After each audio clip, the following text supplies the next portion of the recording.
যেহেতু নির্বাচন কমিশনের উপরে ভোট চুরির অভিযোগ বিরোধী দলনেতা রাহুল গান্ধী তুলেছে, বড় অভিযোগ তুলেছে, নির্বাচন কমিশনের কোথাও একটা দুর্বলতা আছে ভোট চুরির অভিযোগের ক্ষেত্রে।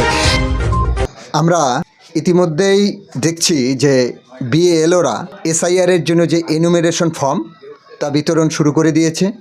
এই এনুমেরেশন ফর্ম মানুষের মধ্যে অনেকটাই একটা অজানা বিষয় রয়েছে। অনেকেই ভাবছেন যে এই এনুমেরেশন ফর্মে বিভিন্ন ডকুমেন্ট দিতে হবে, কিন্তু তা নয়। এনুমেরেশন ফর্মে শুধু ফিল আপ করে জমা দিতে হবে, তারপর খসড়া তালিকা যে প্রকাশ হবে সেই খসড়া তালিকা অনুযায়ী পরবর্তী ধাপে শুনানির পর্যায়ে আমাদের এই দলিল দস্তাবেজগুলো, যেগুলো 12টি দলিল চেয়েছে, কাগজ নথিপত্র চেয়েছিল, সেগুলো আমাদের প্রয়োজন হতে পারে। এই প্রসঙ্গে বলতে গিয়ে আমরা এসআইআর নিয়ে যদি আলোচনা করতে গেলে তাহলে বিহারের প্রসঙ্গ না টানলেই নয়। বিহারে যে 47 লক্ষ লোকের মতো ভোটার লিস্টে নাম বাদ পড়েছে, তারা কিন্তু সম্ভবত এবার ভোট দিতে পারবে না, কারণ আমরা জানি আগামী 6 তারিখ বিহারে ভোট হতে চলেছে। এর মধ্যে সুপ্রিম কোর্টের শুনানি রয়েছে। এই শুনানিতে কী হবে আমরা জানি না। প্রায় 47 লক্ষ অর্থাৎ অর্ধ কোটি লোক যে বাদ পড়লো, এই অর্ধ কোটি লোক বাদ পড়ার ক্ষেত্রে আমরা যে বিষয়গুলো বারবার দেখেছি, সেই বিষয়গুলোর মধ্যে একটি বিষয় হচ্ছে এনডিএ সরকারের যে আসনগুলো রয়েছে ওখানে, জোট সরকারের, সেই আসনগুলোতে লোক কম বাদ পড়েছে। কিন্তু ইন্ডিয়া জোটের যে আসনগুলো রয়েছে, সেই এনডিএ জোটের আসনগুলোতে লোক বেশি বাদ পড়েছে। এটা একটা আতঙ্কের কারণ।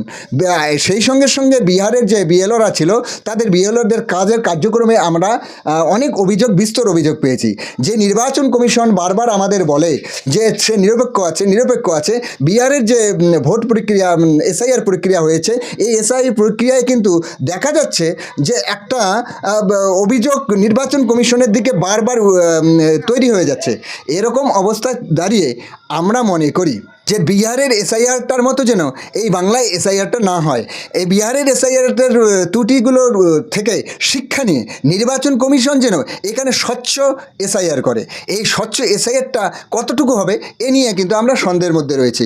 কারণ আমি এর আগের ভিডিওতে বলেছিলাম যে যেহেতু নির্বাচন কমিশনের উপরে ভোট চুরির অভিযোগ বিরোধী দলনেতা রাহুল গান্ধী তুলেছে, বড় অভিযোগ তুলেছে, এবং নির্বাচন কমিশন তরফ থেকে এ পর্যন্ত কোনো সদুত্তর পাওয়া যায়নি, তাতে আমরা হয়তো মনে করতে পারি যে নির্বাচন কমিশনের কোথাও একটা দুর্বলতা আছে ভোট চুরির অভিযোগের ক্ষেত্রে।